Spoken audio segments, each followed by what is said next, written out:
How was it that the first red flag came up that this was indeed swine flu in San Antonio? Because I understand there's only certain places that have the capacity, the labs, to confirm that it is swine flu. How did you get the word? How did it come up first here compared to across the country? Well, I guess the tip-off was probably seeing some flu-like illnesses in individuals outside of the usual season for flu. I mean, this is a season of good health. This is a season when we celebrate with fiesta and a lot of, spring breaks and all sorts of things.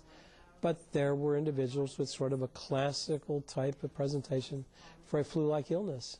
And some astute clinician collected the samples, sent them to the laboratory.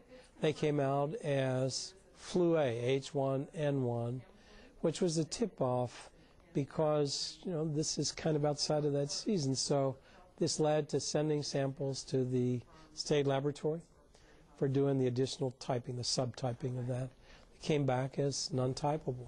And they can't do it themselves there. They have to send it to No, that's a lab. right. And even in our own lab, we have a fairly sophisticated laboratory with a lot of technology to at least put it into a grouping that, in our lab, we have already processed quite a few that are flu A.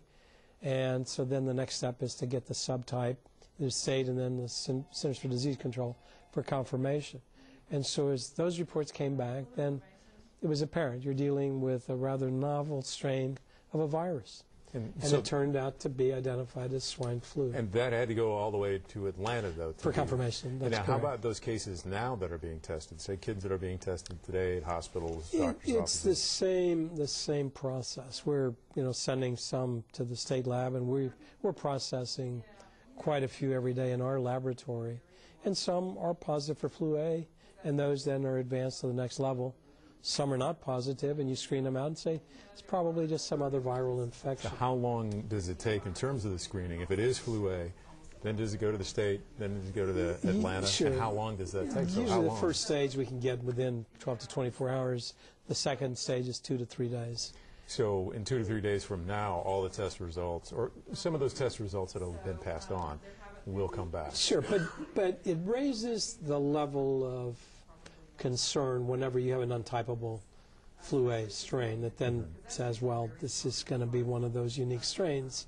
So you're already beginning to take appropriate precautions with those particular individuals. What I think has been reassuring, Randy, is that we really have not received any confirmatory reports for our population here, though I can tell you we'll get some positives this week, just looking at the pattern of the movement of this virus around the country and the world. Actually, they're reporting cases now from Asia, from Europe, from Latin America, from Canada, and from many different parts of the United States.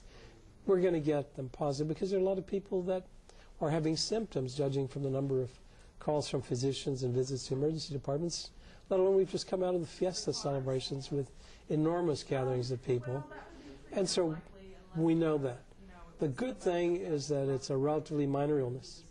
Self-limiting, the incubation period 3 to 5 days, not unlike the regular flu.